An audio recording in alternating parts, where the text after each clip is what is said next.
Bom dia, alunos!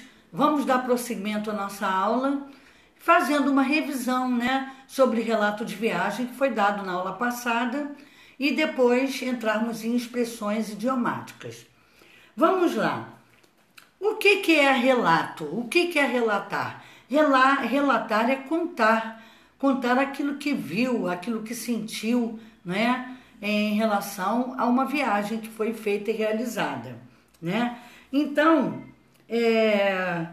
a ação ou efeito de narrar, descrever, explicar sobre uma situação ou um acontecimento, algo vivido por alguém, uma narração de experiências vividas, certo? Então vamos lá, começando as explicações. Relato de viagem. O autor projeta um possível leitor. Bom, se ele quer passar as suas viagens, como é que se fala? Descrever, falar sobre tudo que foi visto e realizado durante essa viagem, ele precisa projetar um possível leitor. Que tipo de leitor? Aquele que gosta de aventuras, Aquele que gosta de acompanhar as viagens realizadas por alguém, se interessa por isso, certo? Bom, o relato de viagem de um leitor, ele que seja interessado em aventuras ou conhecer aventuras de viajantes. Vamos ver a origem dos relatos de viagem. Essa origem está associada à forma de documentar registros oficiais sobre territórios descobertos, explorados ou conquistados por determinado povo. Então, por exemplo, quando há descobertas de lugares diferentes, nunca vistos, nunca explorados, quando a pessoa, no seu desenvolver da viagem, se depara com locais assim, tem que ficar registrado os seus relatos para poder contar, e depois oficializar em documentos, esses territórios descobertos, e explorados ou conquistados.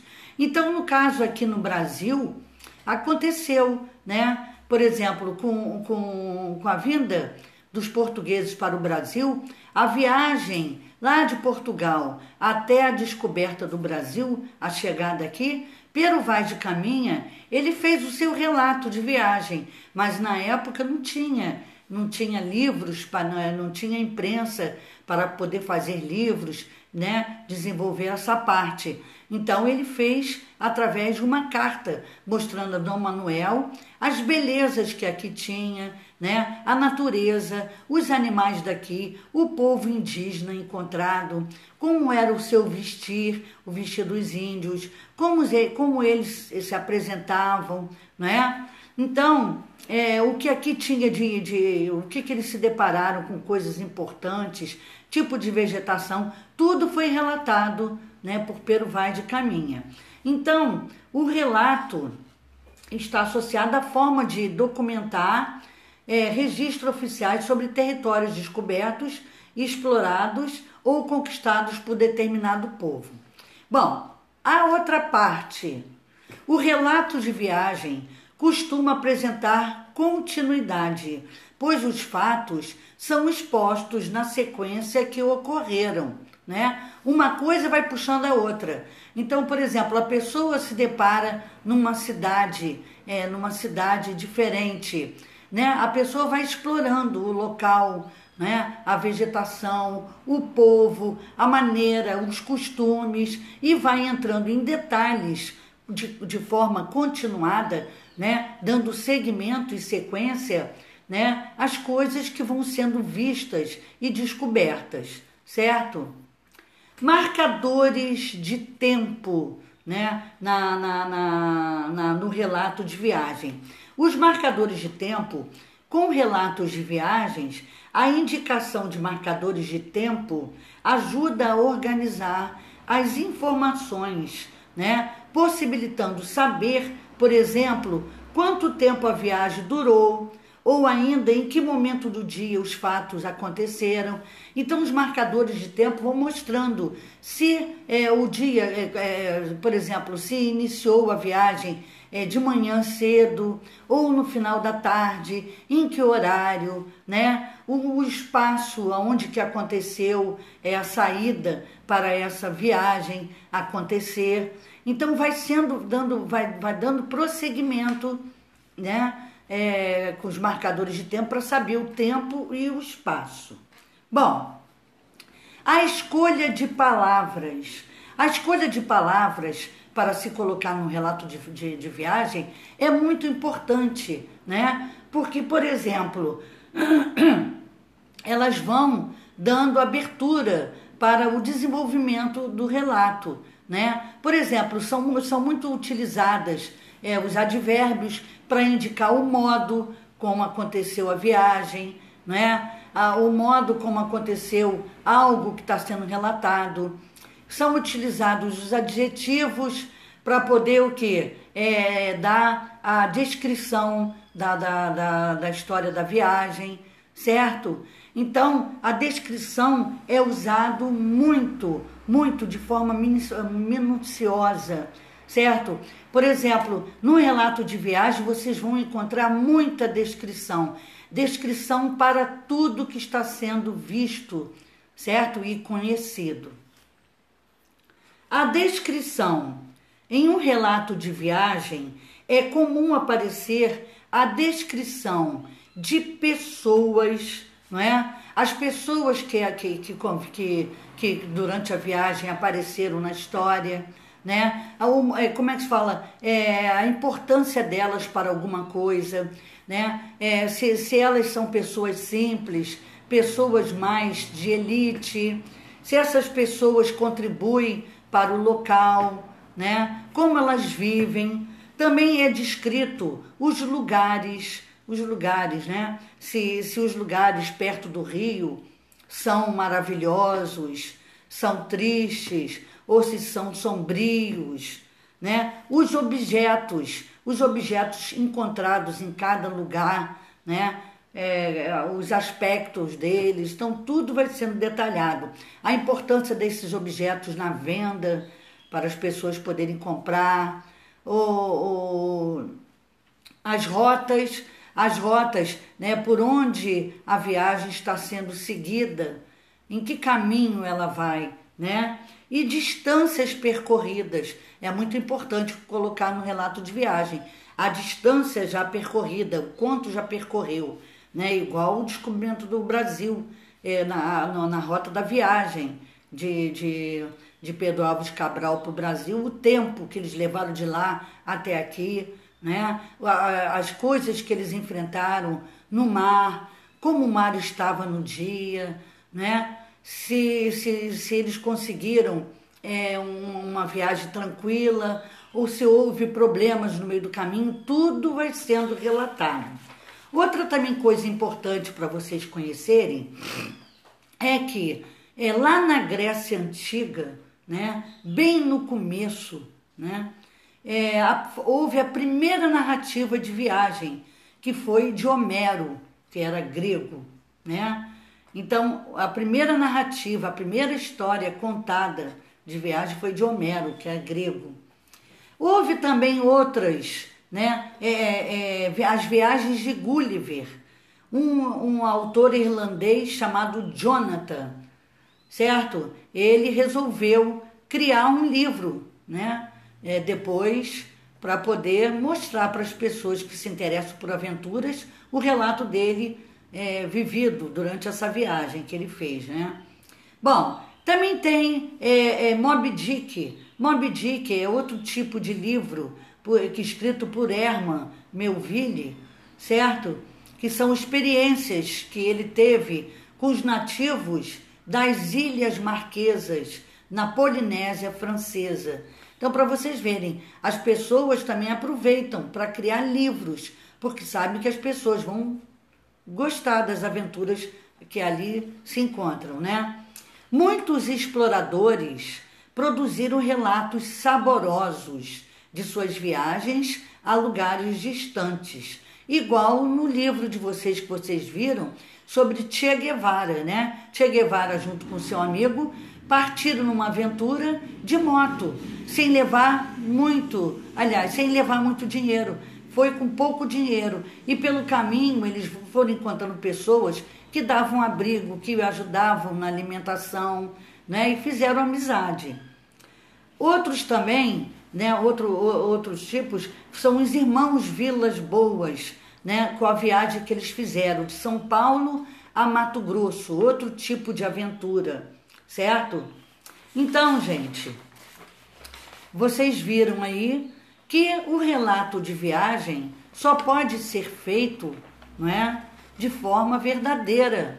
É uma realidade. Ninguém inventa um relato de viagem, a não ser que seja para ter uma criatividade, né? Mas quando se faz um relato de viagem, tem que ser de forma real, acontecido mesmo, né? Como se fôssemos nós viajando e relatando as nossas experiências sobre o lugar por onde nós passamos, entenderam?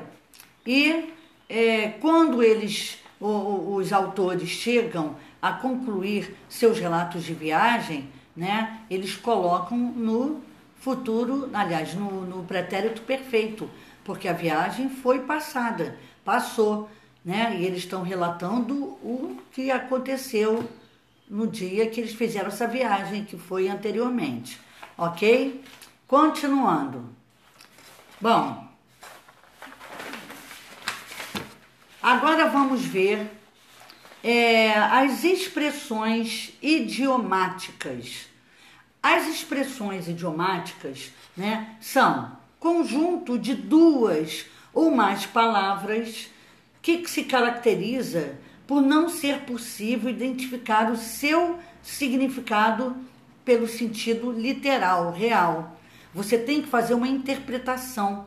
Por exemplo, as palavras que nós estamos acostumados a utilizar, elas têm um sentido real, né, literal. Mas as expressões idiomáticas, elas, para a pessoa poder entender, tem que fazer uma interpretação, ela é subjetiva. Então, vamos lá. Elas são usadas, né, em situações de informalidade, de intimidade. São aplicadas também em discursos formais. Por exemplo, num discurso formal, rebuscado, né, ele também pode ser utilizado se a pessoa quiser fazer com que as pessoas interpretem as expressões idiomáticas, né?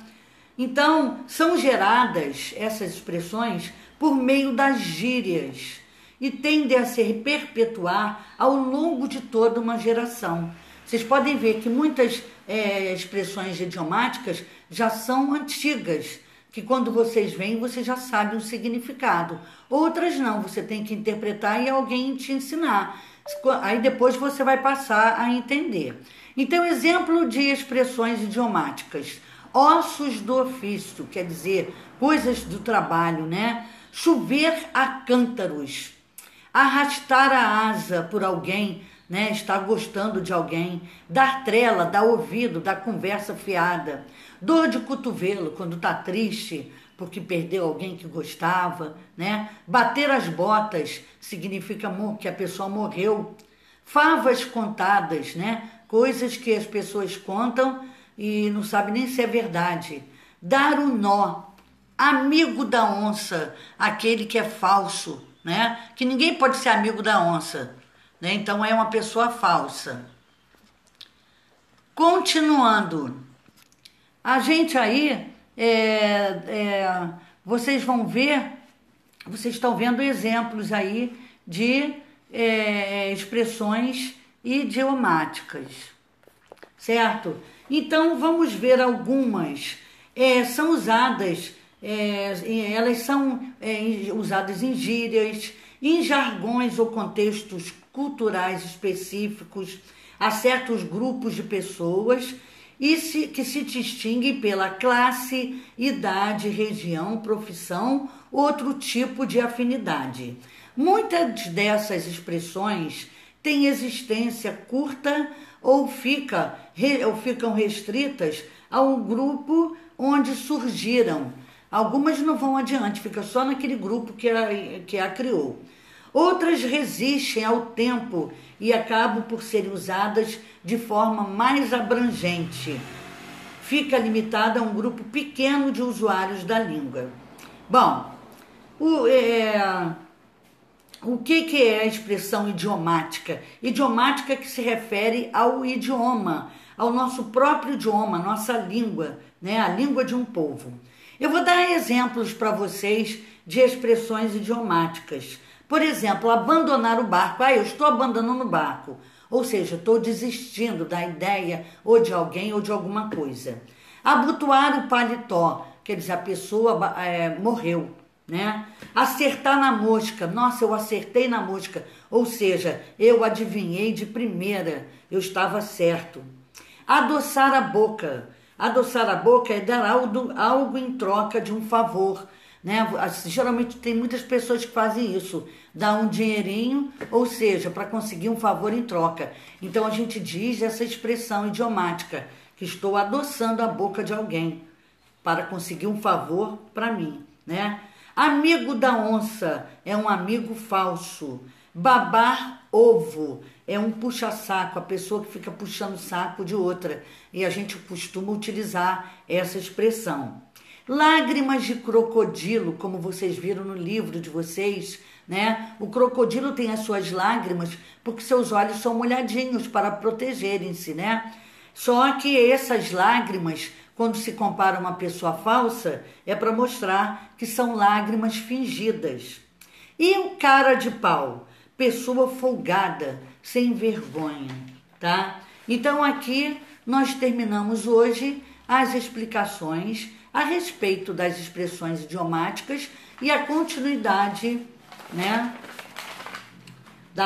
do relato de viagem. Um bom dia para vocês e um beijo, meus alunos.